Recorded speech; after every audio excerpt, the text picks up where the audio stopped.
Pela graça de Deus, sou aquilo. Bom dia, senhores e senhoras, bom dia, amigos e amigas. São exatamente 6h32 em nosso relógio. Obrigado a você pela presença em nossa live matutina aqui pelo YouTuber. Lembrando a todos e a todas que vivemos o dia de hoje, segunda-feira, dia 28 de junho de 2021. Vivemos hoje também o dia, como é que é a história? LGBTQI+, é uma sigla meio complicada, eu não sei o que significa. Assim, se é a primeira, né, LGBT, eu sei o que é, mas vendo algumas matérias e lendo sobre isso, a gente, quando fala em diversidade, a gente sempre liga à questão da sexualidade, quando na verdade podemos falar de diversidade em todos os níveis, de idade, de culturas, diversidade diversas, no sentido pleno da palavra diversidade. Também recordo aqui hoje, eu quero saudar o Padre Luiz Correia, lá da PUC Rio, que trabalha junto à Pastoral da Diversidade. Também os companheiros e companheiras, irmãos e irmãs da Pastoral da Diversidade aqui da Diocese Nova Iguaçu, aqui nossa querida Baixada Fluminense. Lembrando a todos e a todas que a questão da diversidade sexual é algo que nós às vezes ficamos com medo de debater, com medo de falar, até por questões lógicas, né? Porque é um tabu ainda a questão da sexualidade. Geralmente se liga a questão da homossexualidade a fatores que não tem nada a ver, a crimes, a supostos crimes do caráter sexual, quando na verdade a questão da opção sexual não molda nem muda o caráter de ninguém. A gente, quando fala na questão da opção sexual, é uma questão muito complicada de falar. Eu particularmente tenho a seguinte observação: não me interessa a sexualidade da pessoa desde que ela tenha bons antecedentes, desde que ela seja uma pessoa que está disposta a caminhar, desde que ela esteja querendo fazer o bem. A gente às vezes fica preocupado, hoje, graças a Deus, muito menos que isso, ficamos preocupados com a sexualidade de alguém, seja hétero, seja homo, não interessa. E acho que aquilo que eu ouvi uma vez numa palestra, houve um professor, que eu não recordo o nome agora, um biblista, quando perguntaram sobre tendência à homossexualidade. Aí o professor falou assim: e daí? O que isso muda a nível cultural? A gente às vezes fica preocupado em ter um comportamento, vamos dizer assim, normal, quando na verdade nada, nem tudo é normal. A gente, quando fala de normalidade, a gente tem uma regra, uma forma já toda pronta que as pessoas têm que se adequar. Por isso, esse dia do LGBTQI+, demorei a aprender a falar essa sigla toda, a gente tem que, quando falar de diversidade, temos que olhar em todos os níveis de diversidade. Geralmente a gente fica preocupado só na questão sexual, mas também na questão cultural, na questão religiosa, na questão de idade, né, os grupos de cor, de raça, de religião. Resumindo, mas de forma mais ampla, a gente tem que olhar para o ambiente aonde hoje nós estamos vivendo. O período em que nossa sociedade, graças a Deus, apesar do desgoverno presente, se abre para valorizar e respeitar a questão e a opção alheia à nossa. Nós não podemos nunca querer que o outro tenha os mesmos gostos, as mesmas vontades e os mesmos desejos que nós temos. Essa é um questionamento. Por isso, talvez, nesse dia de hoje, dia 28 de junho de 2021, nós temos que olhar para esse momento e se perguntar: até que ponto eu não tenho preconceito na questão da cultura, na questão da idade? Por exemplo, no caso daquele Lázaro lá de Goiás, primeiro ligaram a pessoa do Lázaro ao movimento, à religião de matriz africana. Depois, quando viram que não era bem isso, já mudaram o discurso. Outros exemplos, a questão mesmo de idade. A gente, quando fala da juventude, a gente pensa que o jovem é alguém que não quer nada. Eu já ouvi frases tipo essa: esse menino não quer nada, né? Um vagabundo. Quando às vezes o jovem só não está trabalhando, só não está ocupado porque não teve uma oportunidade decente. Também, a gente, quando fala da idade, né, o idoso, esse idoso, esse velho, essa pessoa que não sabe nada, está ultrapassada. Então a gente, quando fala da questão da diversidade, a gente tem que olhar mais do que a opção sexual, tem que olhar para todo o contexto. E sem contar as questões das raças, as etnias. A gente escuta muito isso hoje, muito menos. Mas escutar, vocês parecem índios, quando você tem uma turma de crianças ou turmas de jovens fazendo bagunça, quebrando tudo, o vandalismo, que alguém fala, isso é coisa de índio. Quando na verdade a gente vai ver a cultura indígena é uma cultura belíssima que defende a vida. Por isso, talvez hoje eu estou aqui nessa nossa conversa, nessa manhã, talvez a gente tenha, quando olhar para a diversidade, a gente olhe bem para a diversidade como um conceito mais amplo, não reduzir apenas a opção sexual. Hoje, mas não tanto, mas no passado, quando se falava da questão da homossexualidade, seja masculina ou feminina, se falava automaticamente em pedofilia. Se liga a imagem da pedofilia na cabeça de muita gente.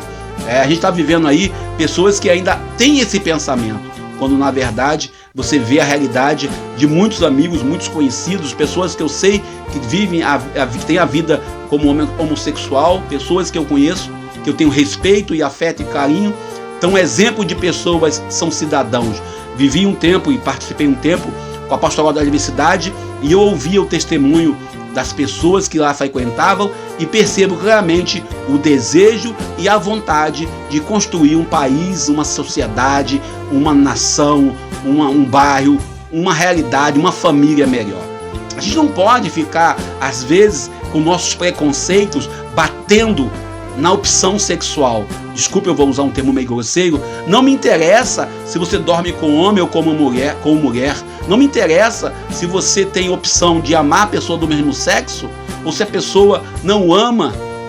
O pior é não amar pessoa nenhuma. Temos pessoas claramente que têm dificuldade de amar.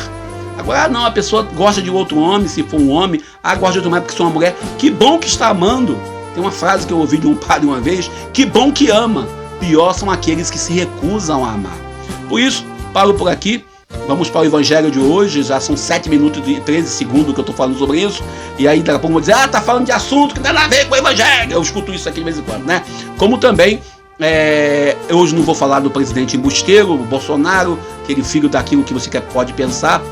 Aí vocês completam como quiser, para mim não ser processado. Também eu não quero lembrar, né, que ontem na TV Globo, no Fantástico, demonstrou claramente o trabalho do meio ambiente do Brasil. E infelizmente essa nomeação atual também não é boa para o meio ambiente, na minha visão. Bolsonaro não me processa não, viu? Nem manda me prender, viu? Também recorda a todos que já passamos de 510 mil mortos nessa maldita pandemia que estamos vivendo. Exatamente agora vamos ler o Evangelho de Mateus capítulo 8, versículos 18 ao 22. A gente lembra bem que Jesus, ele vai para uma outra margem. Jesus ele vai mudar de outra realidade. Talvez esse assunto sobre a diversidade sexual, sobre a opção sexual, se você me perguntasse isso há 7, 8, 9, 10 anos atrás, talvez eu não estivesse na outra margem com um pensamento diferente. Então, quando a gente fala da outra margem, falamos de outra realidade, a gente olha bem como Jesus mudou de margem para atender. E hoje o Evangelho vocacional, a gente olha bem claramente que o Evangelho de hoje fala de adesão ao projeto de Jesus. A adesão a esse projeto não é qualquer adesão.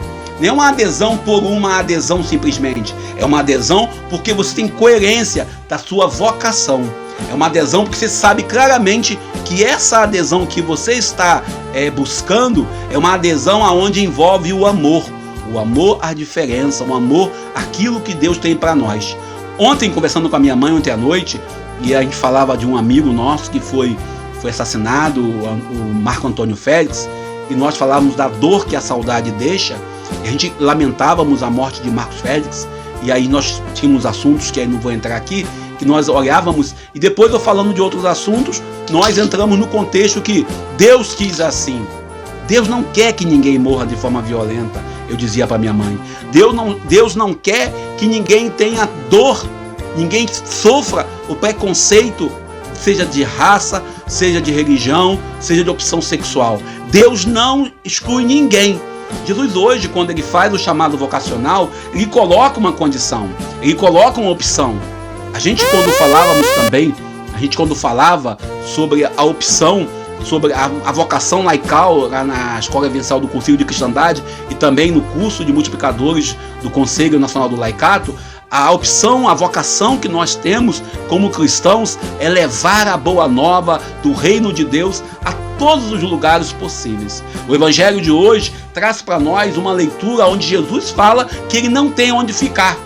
E aí, quando fala em não ter onde ficar, nesse Brasil de meu Deus, com 15 milhões de pessoas que estão desempregadas, e aí quando a gente fala da crise financeira, quando a gente fala do liberalismo econômico, de um projeto onde você, ser humano, é tratado como mercadoria, como eu falei na quinta-feira passada, nós falávamos, sobre sexta-feira passada, nós falávamos sobre algumas empresas, algumas pessoas que pedem para o funcionário ter MEI para poder ser empregado. Hoje, Jesus traz para nós uma realidade. O Cristo Jesus não tem aonde colocar a cabeça.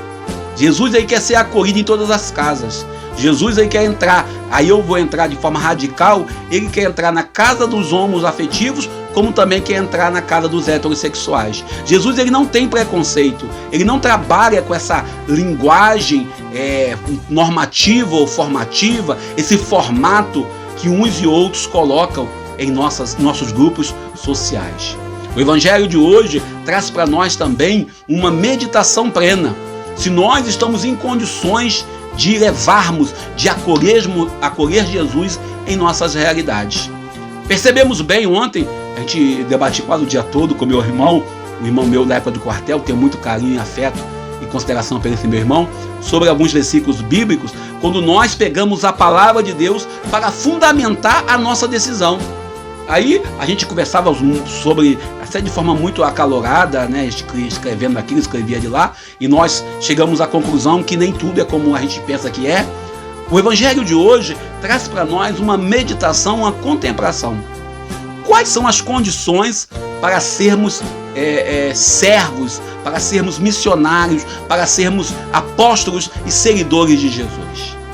Ontem, no Evangelho de domingo, nós meditamos Marcos 5, 21 a 47, nós meditamos que Jesus deixa claramente que ele vai até a mulher que está sofrendo da hemorragia, a mulher passa por essa mulher, a mulher toca nele, ele vai até aquela criança, ressuscita aquela criança, ele demonstra claramente que Jairo, que não era judeu, a fé de Jairo, a certeza que Jairo tinha, que Jesus tinha a solução para a vida dele. E hoje você tem Jesus falando que não tem onde repousar a cabeça. E você vê claramente que uma pessoa quer seguir Jesus. E Jesus, claramente, radical, ele diz: deixe que seus mortos enterrem seus mortos. Talvez nós, cristãos, nesse tempo de pandemia, nesse tempo onde vivemos, eu particularmente, o desemprego, nós cristãos que estamos passando nesse dia 28 de junho, onde nós temos a dor e a tristeza e a insegurança do dia a dia, onde nós passamos por motivos diversos pelo vale da sombra da morte, onde nós temos em nossos corações uma única certeza: queremos um dia melhor. E a conversa que eu tinha com a minha mãe ontem à noite era sobre isso, sobre o que Deus quer para nós. Aí a gente discutia sobre o que Deus quer para nós e nós chegamos à conclusão que Deus só quer o melhor, mas Deus respeita as nossas escolhas. Deus ele valoriza cada escolha do ser humano, mesmo aquelas escolhas que não são boas, mesmo aquelas escolhas que não são legais, que não irão ter futuro. Aquela famosa frase que pai e mãe costumam dizer para filho, isso não vai te dar futuro. O Evangelho de hoje traz para nós ainda um aspecto de abraçar a fé. Abraçando a fé, você vai abraçar o sofrimento. Percebemos bem, eu vou citar aqui novamente, citei ontem, depois ele não vai querer me processar também por isso, não vai processar por causa disso, talvez, claro que não. O padre Júlio Lancelotti, com trabalho junto aos moradores de rua, o testemunho que ele dá, as perseguições que ele sofre, e aqui na Baixada, padre Renato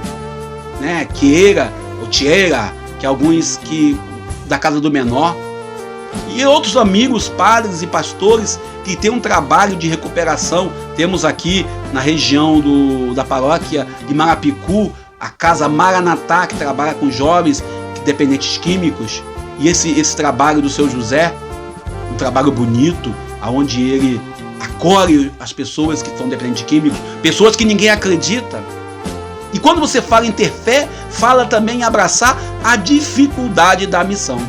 Fala também em abraçar as lutas e os sofrimentos próprios de uma adesão coerente e consciente da vocação que nós fomos chamados. O Evangelho de hoje, a Boa Nova de hoje, o Reino de Deus que eu e você devemos anunciar, envolve também abraçar as dores. Uma das coisas que mais a gente fica comentando, e eu comentava até com uma colega que é canobrecista, que ela trabalha também no aspecto da caridade, são algumas atitudes de alguns cristãos, eu não vou falar de outra religião, vou falar de cristãos, sobretudo do ambiente que costumam fotografar ou filmar quando vai entregar uma cesta de compra ou quando vai ajudar alguém. O evangelho que nós seguimos, o evangelho que eu e você devemos seguir, envolve aquela famosa frase: que tua mão direita não saiba o que a esquerda faz.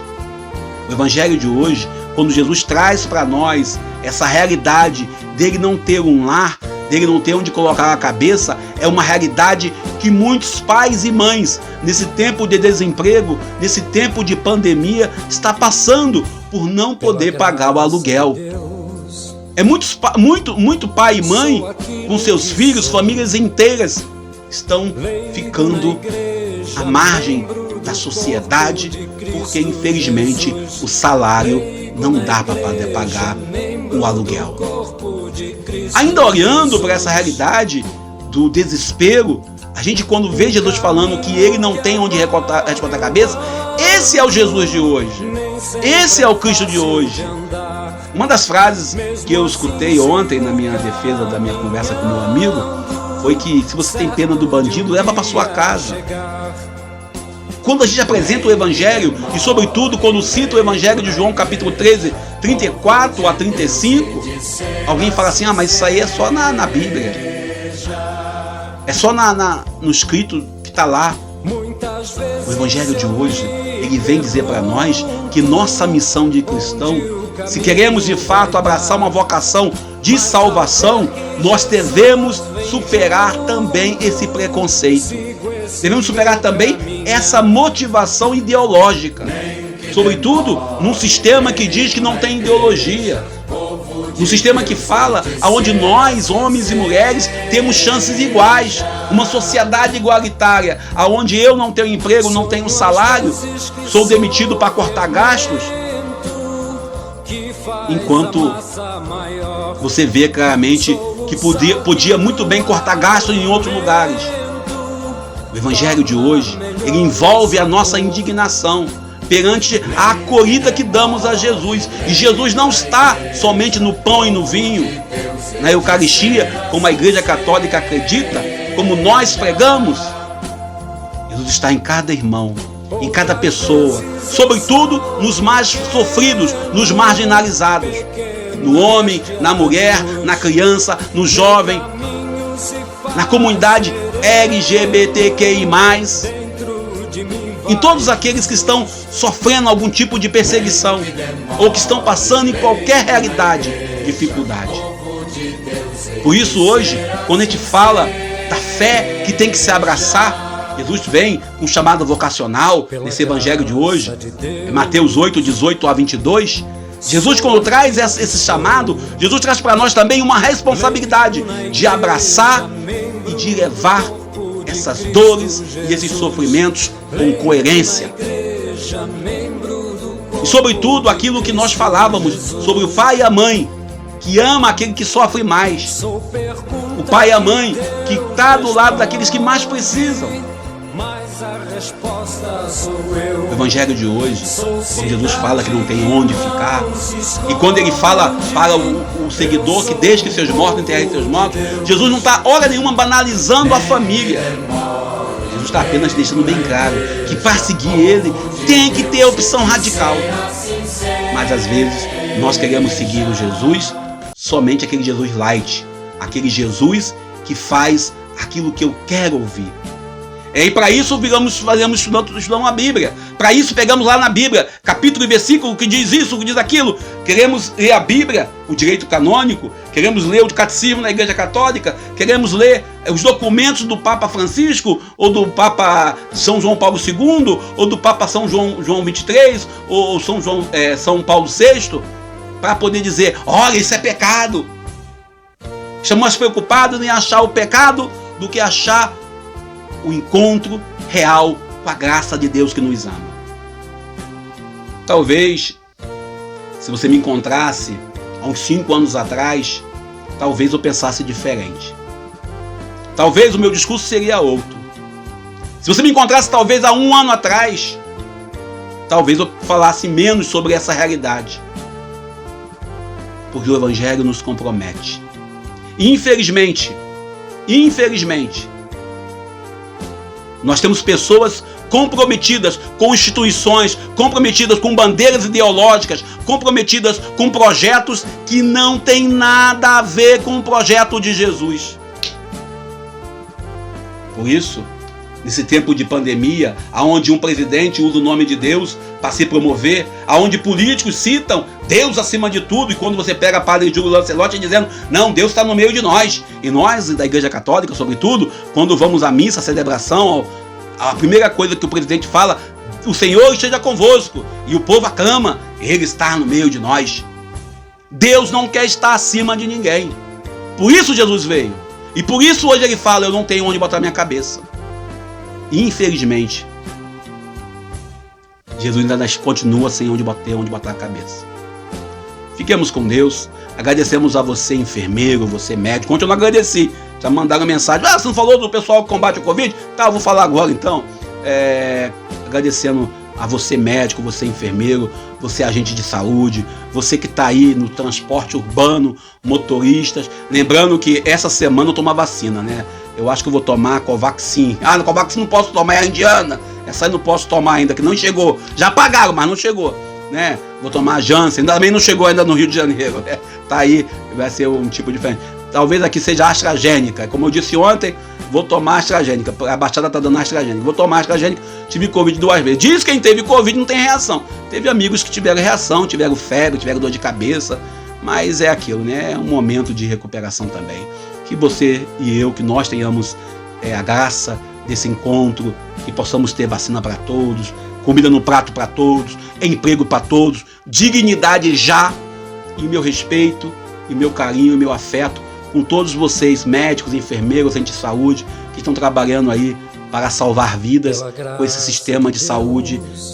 Já estava falido, mas agora mais falido ainda pela forma de conduzir da atual presidência da República. Deus abençoe e nos ajude. Obrigado a você. Dê um like em nosso vídeo aí, por favor, tá? Comente. Se discorda, tudo bem, tem direito. Democracia. Se concorda também, tudo bem. Obrigado aí. Lembrando a todos e a todas que é um tempo de pandemia. Então se cuide, use máscara, álcool em gel, lave as mãos, tome cuidado de verdade, mesmo com vacina, e vamos nos cuidar. Não tá fácil para ninguém. E se alguém tiver algum emprego aí, algum trabalho, algumas coisas que possa me render algum centavo, por favor, pode me chamar, né? Eu sei cortar grama, sei pintar meio fio, aprendi no exército. Também sei fazer parte elétrica, também sei trabalhar, sou professor de história formado. Estou aqui para ajudar e para ser ajudado. Deus nos abençoe e nos ajude. Não esquece, o seu like. Bom dia, eu sou o Daniel Monato. Eu me pergunto onde o caminho vai dar, mas ao ver que Jesus vem junto, sigo esse meu caminhar.